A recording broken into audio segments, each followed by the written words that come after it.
Hi, welcome. In this video, I'm going to be doing a food exercise with Cotton. Now here, Cotton's here for a 2-week board and train, and he's had a lot of control issues, holding power in the relationship, and with the other dog here, Cotton, who's also in the family unit. Coda shows a lot of possession, food possession, especially associated with her as well. So when he was here the first couple of days, he'd be showing his teeth a little bit as she's eating her food in the crate.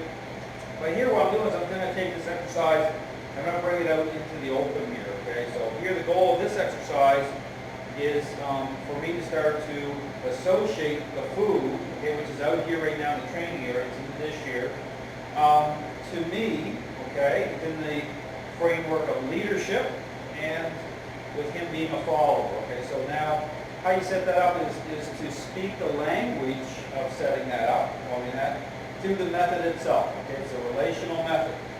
So here what you're going to see me doing in a second, and this is the thing, right now, this part of the exercise, I'm going to be bringing her into the picture here too very shortly on another video. But here, we want to break this down into a type of formula, okay, where individually, okay, this is just between me and him, because ultimately it's about the owner fading into the picture, okay, is to set this up so that I'm the pivot point, okay, no matter how the dogs connect throughout, say, multiple dogs with their different issues about control, is I have to become the pivot point, okay, so right here, multiple dogs, it's really important to start setting this up at an individual level. This is why I'll tell people to get, multiple crates for their dogs and start to pick away at them through this method individually so that I'm the center point. So people ask a question about dogs coming back together again and in a state of balance. Well, I have to treat it, okay, as individuals to sever those unhealthy connections they have. Because ultimately what will happen is that when I'm fading out of the picture, they form their own kind of own language. They form their own type of connection where I'm kind of like on the outside looking in, okay, and then I'll be trying to figure this out. But ultimately it's because one dog will be higher up, okay, at that level, Cotton, okay, Coda, and then Cotton will be up there as well, and then you may have another dog, let's say a third dog, that will be kind of like the punching bag, so to speak, within this whole scenario.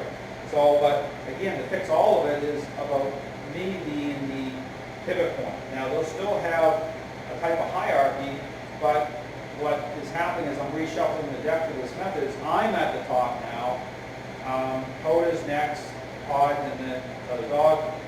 But then it will look like the type of interaction would be they're all followers, okay, to me. So I'm not going to have dog fights.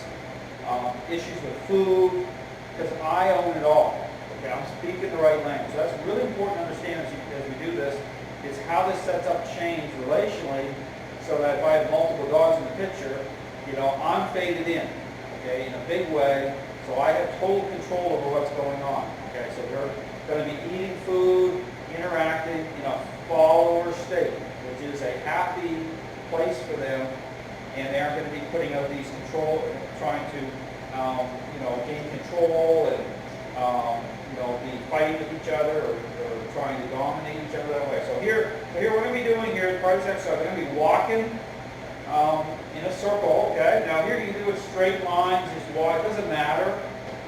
Okay, how this plays out in terms of whether it's kind of in a circular pattern or just straight in, up and down, which I'll be seeing you doing that too. Kind of mix it up a little bit. But if the dog is really investing heavily, okay, which their eyes are on that food big time, okay, like I'm faded out, keep a little bit more distance in a bigger circle and get that mind into you. Tap, tap, tap, get the mind into you. And then once, Coda starts to really get that really good inwardness, then I'll start getting closer to the food, walking parallel right up and down, and then you're going to see me actually downing him right next to the food. Okay, but I don't want him straight on at an angle, so I'll be downing him right beside the food, okay, over here. And his head I want his eyes pointing that way. Because I own the food, okay? I don't want him investing. It's on my dime when when he gets to eat the food. Okay, keep here, I'm tapping the leash a little bit. So again, we start moving with them. Again, this is a great food exercise. Okay, this is about dogs want to control certain things. They tie this in to other dogs. So I'm breaking this down. So I'm speaking the language saying, no, no, no, no. You know, you'll eat when I say eat. It comes through me. Okay, this sets it up. This method connects it that way. So again, move forward. Now move forward. Here I can stay outside the reins a little bit. Now pay attention if he, you know, he notices the food is there. When he does, down. Now I'm still going to do the downs on him. Now here, if you bring out something like food, okay, or something that he really has a lot of control in, you're going to notice your downs and everything make it more difficult. Okay, you're going to put a more challenge. Just, you know, just stay focused. Use your body weight a little bit, but just, you know, maintain the script. Okay, that's why you'll need to stay out of range. Just be a little bit more focused, and it'll work out just fine. But again, that's why at first, you know, bring her noticing. Okay, how much is he looking at the food? Well, not much.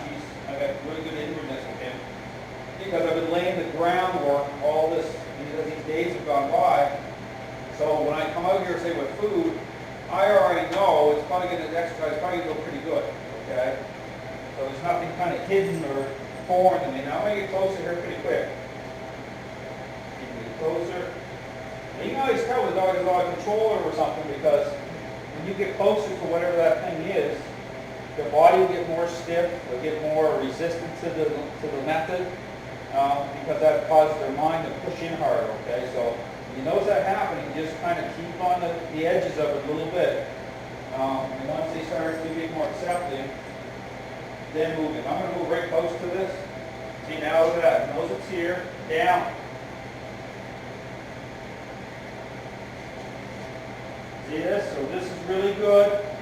You know, a good distance away, just about a foot right there. And, you know, he's calmed out really well. Okay, he's pretty calm.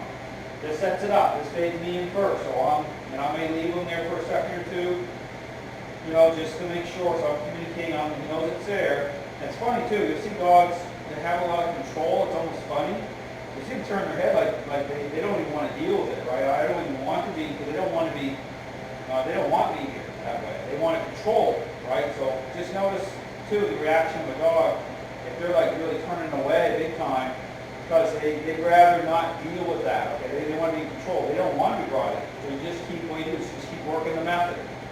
Eventually their head will start turning, and then they start to come in the right relationship. And you'll know too, because everything will start coming together. They will get, the resistance levels on the method will diminish.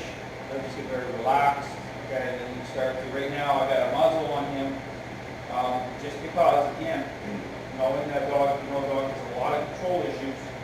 You want to keep it safe at first, okay? When the muzzle comes off, it's going to come off pretty quickly, and everything will line up. Again, bring up to a sit, bring it forward. Now we're going to right next to the dish here. Down.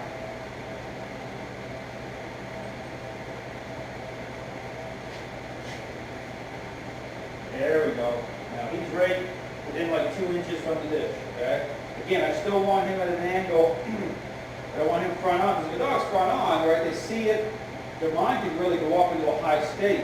Here, at an angle like this, right beside, but not ahead, but right beside, and just right there, you know, I can tell, so his head, he's got to turn his head to look at it, okay, to invest in it.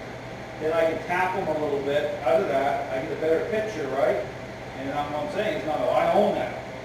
And once this goes along fine, then I can go more straight in, and then you can be looking great on or whatever. But right now, it's always good to have an angle sometimes when you're doing certain things, because then the dog's got to turn their head. Okay, and then I can see it. I say, wow, look at, you know, I'm doing the method. Like, okay, I see that my dog is really trying to get their head turned around here to look at whatever it is, and then you tap them out of it. Okay, so just how you do the method. So you're going to bring up to another sit. Move around a little bit. Now here, you know, I will disconnect from, move away from it, you know, so you can kind of move in and out of this exercise. You know, don't overwhelm the dog, you know. I'm just making a different association. Same thing, I'm here. You know, even when you do this, you can kind of come over the dish a little bit, a little hang time there, but just, you know. But here's the thing is, you never want to do anything that would be considered unfair, okay, or kind of tempting the dog in a bad way, okay. It's all about what's reasonable, making sense to the dog. It's about my intent. So when you do this, always go into this type of thing as an exercise, okay? All right, it's a relational exercise. So it's about it making sense to the dog. How I'm doing this, he understands, okay, Dale is taking over. He's communicating with me that I might get to eat, but it's when he says I get to eat, okay? Same thing, I'll put another down. Down.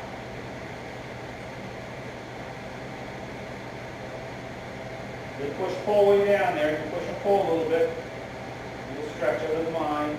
Sit. Moving forward. Doing really, really well.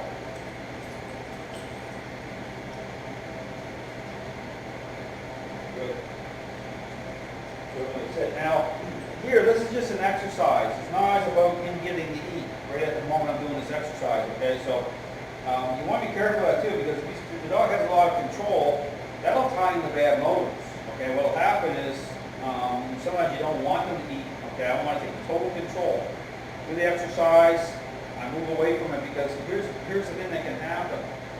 If I'm not careful, I can be doing all this, and he eats at the end. He'll say, okay, I got to do this, I got to do this, and this to get that.